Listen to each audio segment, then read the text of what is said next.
Hello everyone, this is Ankita.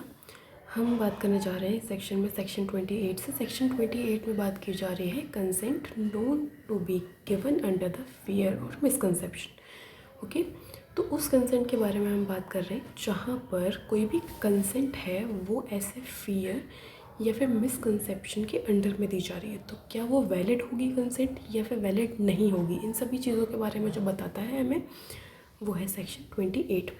Section 28 यहाँ बात कर रहा है, देखिए, a consent is not such a consent as is intended by any section of this संहिता। उस कंसेंट को कंसेंट नहीं समझा जाएगा इस संहिता के अंडर में जहाँ पर ये 3 क्लॉजेस एग्जिस्ट करते हैं। ठीक है, अब इनमें क्या कंडीशन दी गई है वो देखते हैं। क्लॉज ए में कहा जा रहा है, if the consent is given bye a person under the fear of injury और अंडर मिसकंसेप्शन ऑफ फैक्ट। अगर किसी व्यक्ति के द्वारा under the fear of injury, मतलब इस डर में कि उसको इंजरी कॉज की जाएगी, या फिर मिसकंसेप्शन ऑफ फैक्ट के अंडर में रहते हुए कोई भी कंसेंट दी जाती हो, उस व्यक्ति को ये जानकारी है कि उसको जो कंसेंट दी गई है वो ऐसे किसी फियर ऑफ इंजरी या फिर मिसकंसेप्शन के अंडर में रहते हुए दी गई है, तो वो एक वैलिड कंसेंट नहीं होगी। अब इसके बाद आता है क्लॉज बी। क्लॉज बी में क्या कहा जा रहा है? क्लॉज बी में कहा जा रहा है, if the consent is given bye a person who from the unsoundness of mind. वो अनसाउंड है, वो सोचने समझने की शक्ति नहीं है उसके पास, और वो एक ऐसी स्टेट में है जहाँ पर उसको नहीं पता कि जो भी वो कर रहा है उसका क्या रिज़ल्ट होगा, उसके कंडक्ट का क्या कॉन्सिक्वेंस होगा। ठीक है, तो इसमें कहा जा रहा है, if the consent is given bye a person who from the unsoundness of mind और इंटॉक्सिकेशन। तो इसमें 2 कंडीशंस है, या वो पागल है या फिर इंटॉक्सिकेटेड है या फिर किसी नशे में। ठीक है, इज़ अनेबल टू अंडरस्टैंड, और वो ये समझने की शक्ति नहीं है उसके पास किस चीज़ को, जो नेचर है या कॉन्सिक्वेंस है किस चीज़ का जो वो कंसेंट दे रहा है उसका। ठीक है, तो वहाँ पर उसके द्वारा अगर कोई कंसेंट दी जाती है वो एक वैलिड कंसेंट नहीं होगी संहिता के लिए। अब आता है सी पॉइंट, जिसमें कहा जा रहा है, unless the contrary appears from the context if the consent is given by the person who is under the age of 12 years of age. तो अगर किसी 12 साल से छोटे बच्चे के द्वारा कोई कंसेंट दी जाती है वो भी एक वैलिड कंसेंट नहीं होगी, जब तक कि स्पेसिफिकली कहीं पर ये राइट डाउन नहीं कर दिया जाए कि हम ऐसा ऐसा यहाँ पर मान रहे हैं कि 12 साल से छोटा बच्चा कोई है वो कंसेंट दे सकता है। ठीक है, स्पेसिफिकली आपको वहाँ पर लिखना पड़ेगा, क्योंकि यहाँ पर लिखा हुआ है अनलेस द कॉन्ट्ररी अपीयर्स, मतलब कॉन्ट्ररी लिखा हुआ ना होना चाहिए। उसके बाद आता है सेक्शन 29। सेक्शन 29 में क्या बात की जा रही है वो देखते हैं। देखिए, सेक्शन 29 में बात की जा रही है exclusion of act which are offence independently of harm caused. ठीक है, तो इस केस में उन केसेस के बारे में बात की जा रही है। देखिए, एक्सेप्शन अभी हमने पढ़े थे इसके प्रीवियस वीडियो में, जिसका आपको प्लेलिस्ट में मिल जाएगा वीडियो। ठीक है, जिसमें हमने 25, 26, 27 के बारे में बात किया है। तो इसमें कहा जा रहा है, द एक्सेप्शंस इन सेक्शन 25, 26 और 27, ये जो एक्सेप्शंस हैं ये अप्लाई नहीं करेंगे उस ऑफेंस पर जो कि एक इंडिपेंडेंटली एक ऑफेंस है। ठीक है, और वो हार्म कॉज कर रहा है, विच दे मे कॉज और इंटेंडेड टू बी कॉज्ड और known to be likely to cause the person giving the consent on whose behalf the consent is given. तो देखिए, इसमें क्या बात की जा रही थी कि किसी के बेनिफिट के लिए हम उसी कंसेंट के साथ में उसके लिए गुड फेथ में अगर हम कोई काम करते हैं जिससे थोड़ा बहुत उसे हार्म कॉज होता है तो वो एक ऑफेंस नहीं होगा। ठीक है, इन सब में अलग अलग कंडीशंस में ये चीज़ एक्सप्लेन करी गई है। अब यहाँ पर कह रहे हैं ये जो एक्सेप्शन है ये उस केस में अप्लाई नहीं होगा जहाँ पर अगर आप कंसेंट देते हो तो वो एक इंडिपेंडेंटली एक ऑफेंस हो जाएगा। अब इसका सबसे अच्छा एग्जांपल अगर हम देखें तो इसके इलस्ट्रेशन में ही दिया हुआ है। अब वो क्या है, देखिए, कॉजिंग मिसकैरेज। मिसकैरेज करने के लिए अगर आप कंसेंट दे देते हो तो क्या वो ऑफेंस नहीं होगा? ऐसा तो नहीं कह सकते हम। तो यहाँ पर कहा जा रहा है, देखिए, कॉजिंग मिसकैरेज, लेकिन यहाँ पर भी एक कंडीशन है, अगर unless caused in good faith for the purpose of saving the life of women. अगर वेमेन की लाइफ सेव करने के लिए किया जा रहा है तो उस वाली कंडीशन को छोड़ के जो भी चीज़ें होंगी वहाँ पर हम क्या समझेंगे कि जो इसके लिए कंसेंट दिया हुआ है वो वहाँ पर इंडिपेंडेंटली एक ऑफेंस है, उसको लाइबिलिटी से आप बचाओगे नहीं, वहाँ पर आपको सज़ा मिलेगी ही मिलेगी। ठीक है, अब आता है आगे, देखो आगे क्या लिखा है इसमें, is an offence independently of any harm which it may cause और be intended to be cause to the women, therefore it is not an offence. ठीक है, ये ऑफेंस नहीं होगा। By reason of such harm and the consent of the women और of her guardian to the causing of such miscarriage does not justify the act. तो इसमें कहा जा रहा है कि अगर कंसेंट दिया जा रहा है वेमेन के द्वारा या गार्जियन के द्वारा, केवल इस वजह से इस एक्ट को जस्टिफाई नहीं किया जा सकता है। अगर हार्म कॉज हुआ है, अगर उसकी लाइफ सेव करने के लिए हुआ है तो वो एक ऑफेंस नहीं होगा। लेकिन अगर आपने कंसेंट के साथ में विदाउट ऐसे कोई रीज़न के लिए कि भाई वेमेन की लाइफ सेव करनी है, ऐसा कुछ करना है, तो वो ऑफेंस वहाँ पर होगा। आप ये नहीं कह सकते कि कंसेंट के साथ किया है तो वो एक ऑफेंस नहीं है। ठीक है, ये हो गया हमारा सेक्शन 29। अब आता है सेक्शन 30। सेक्शन 30 में बात की जा रही है, nothing in this offence by reason of any harm which it may cause to a person for whose benefit it is done in good faith. ठीक है, तो इसमें कहा जा रहा है कि केवल इस वजह से कि हार्म कॉज हुआ है और किसी व्यक्ति के लिए गुड फेथ में ऐसा कोई कार्य किया गया है उस व्यक्ति कंसेंट के बिना। ठीक है, और अगर ऐसे सर्कमस्टांसेस वहाँ पर उत्पन्न हो गए हैं कि बहुत ही इम्पॉसिबल हो गया है उसकी कंसेंट लेना और इनकेपेबल हो गया है कि ऐसा कोई गार्जियन हो वहाँ पर जो कंसेंट दे सके और ऐसा कोई व्यक्ति हो जो कि लॉफुल चार्जेस में हो वहाँ पर वो कंसेंट दे सके, तो उस पर्टिकुलर सिचुएशन में क्या होगा। ठीक है, अब हार्म तो कॉज कर रहे हैं हम, लेकिन उसके गुड फेथ के लिए, उसके बेनिफिट के लिए कर रहे हैं। तो यहाँ पे जो कुछ कंडीशंस हैं इसमें ये दिया गया है कि provided that the exception shall not extend. अगर हम उसके बेनिफिट के लिए कर रहे हैं तो ये सिचुएशंस वहाँ पर नहीं होनी चाहिए, तभी हम कह सकते हैं कि ये ऑफेंस नहीं होगा। अब वो सिचुएशंस क्या हैं, आप उसकी डेथ कॉज करने के लिए इंटेंशनली ऐसा कोई कार्य तो नहीं कर रहे हो, या फिर उसको अटेम्प्ट तो नहीं कर रहे हो, या फिर बी में कहा जा रहा है, देखिए, doing of anything which the person doing it known to be likely to cause death, या फिर जिस व्यक्ति के द्वारा ऐसा कोई एक्ट किया जा रहा है उसको नॉलेज है कि इससे डेथ कॉज हो सकती है, लेकिन अगर उसका पर्पस ये है कि वो प्रिवेंट करने के लिए डेथ को या फिर ग्रीवियस हर्ट को प्रिवेंट करने के लिए किया जा रहा है, तो बस केवल उन केसेस में वो ऑफेंस नहीं होगा, बाकी वो ऑफेंस होगा। उसके बाद कहा जा रहा है कि अगर आप कोई भी ग्रीवियस डिसीज़ को या इन्फर्मिटी को प्रिवेंट करने के लिए कर रहे हो तो भी वो ऑफेंस नहीं होगा।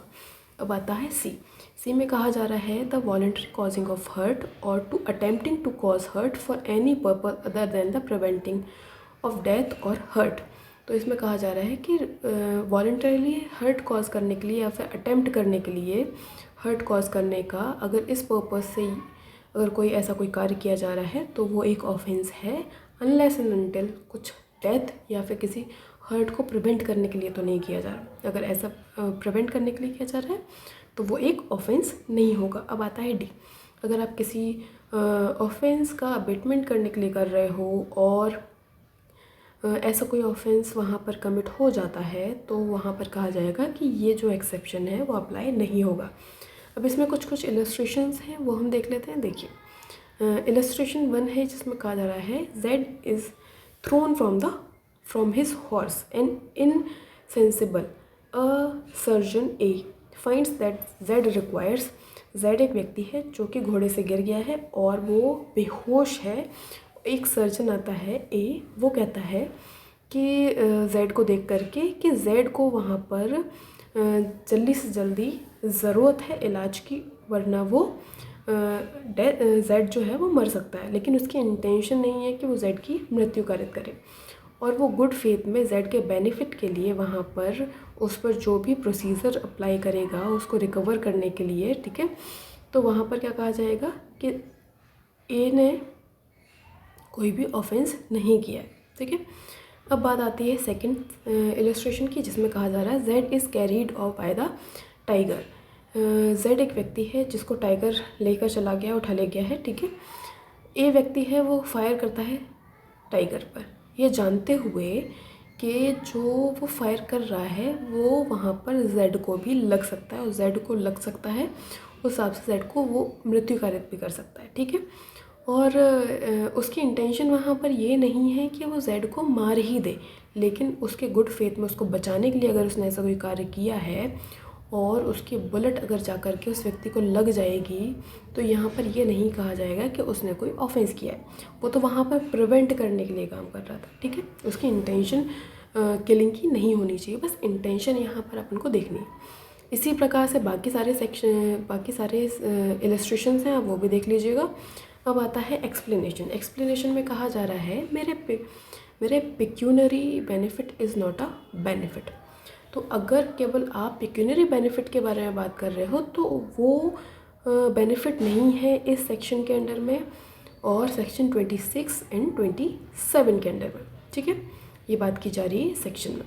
अब बात की जा रही है सेक्शन 31 की। 31 में बात की जा रही है कम्युनिकेशन के बारे में, मतलब कोई भी जानकारी देना, कोई भी ऐसी जानकारी साझा करना किसी व्यक्ति से, उसके बारे में, ठीक है।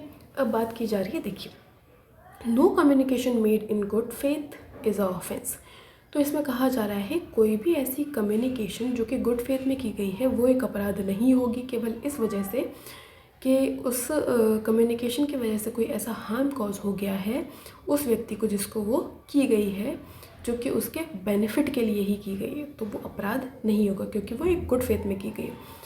अब इलस्ट्रेशन ये है कि एक जो सर्जन है वो गुड फेथ में कम्युनिकेट करता है उसके पेशेंट को कि वो ज़्यादा जी नहीं सकता है, ज़्यादा लंबे तौर पर जिएगा नहीं। लेकिन ये पेशेंट क्या होता है, पेशेंट इतना उस चीज़ से डर जाता है, उसका कॉन्सिक्वेंस ये होता है कि वो इस शौक से ही कि जो ए ने उसको सब कुछ कहा है वो हैपन होने वाला है इन फ्यूचर, तो वो ये सब कुछ जानते हुए उसको क्या होता है, उसको हार्ट अटैक आ जाता है और वहाँ पर वो मर जाता है। तो यहाँ पर क्या ये कहोगे कि सर्जन ने उसको कम्युनिकेट करके गलती करी है? नहीं, क्योंकि उसके बेनिफिट के लिए उसने पहले से उसको प्रीवियस नॉलेज देने के लिए उसने किया है, तो यहाँ पर ये एक मिस्टेक नहीं होगी। अब आता है नेक्स्ट क्या है, नेक्स्ट आता है सेक्शन 32। सेक्शन 32 में बात की जा रही है act to which a person is compelled by threats. तो इस पर्टिकुलर सेक्शन को इन शॉर्ट में मैं अगर आपको बता दूं कि मर्डर कॉज करने के लिए या फिर स्टेट के अगेंस्ट में ऑफेंस करने को, ये दो प्रकार के ऑफेंसेस को अगर हम छोड़ दें और स्टेट के अगेंस्ट में जो ऑफेंस हो रहा है वो डेथ से पनिशेबल है, इस प्रकार के ऑफेंसेस को छोड़ करके अगर किसी व्यक्ति को इस डर से कंपेल करना कि उसको हम इंस्टेंट डेथ कॉज कर देंगे और ऐसा कोई कॉन्सिक्वेंस उसके साथ हो सकता है अगर वो उस कार्य को करने से मना करता है जो उसको कहा जा रहा है, उसको ऐसा कंपेल किया जाता है कुछ भी कार्य करने के लिए। और यहाँ पर कहा जा रहा है कि जब उसको कंपेल किया जा रहा है तो उसकी ऐसी कोई गलती नहीं होनी चाहिए कि उसने उसको खुद को ऐसी सिचुएशन में डाल दिया है। अगर ऐसा कोई व्यक्ति करता है, उसके द्वारा ऐसे कोई कार्य किया जाता है जब उसको कंपेल किया गया है, तो वो एक ऑफेंस नहीं होगा, ठीक है। इसमें एक्सप्लेनेशन 1 कह रहा है a person who for his own accord और by reason of threat being beaten.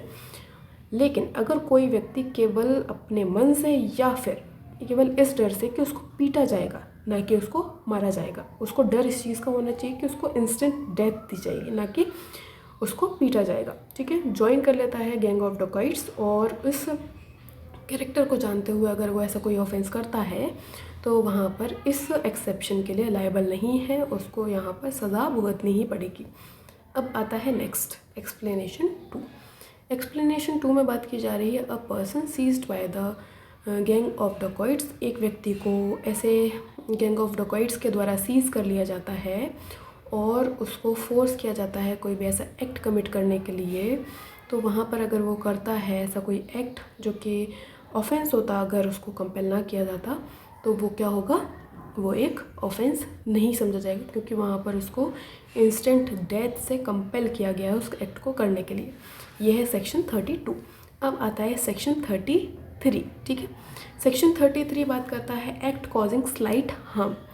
तो इसमें कहा जा रहा है कि वो कोई भी एक्ट जो कि इतना स्लाइट ऑफेंस है या इतना छोटा एक्ट है कि कोई भी एक सामान्य बुद्धि का या ऑर्डिनरी सेंस का या टेम्पर का इंसान उस पर्टिकुलर एक्ट का बुरा नहीं मानेगा।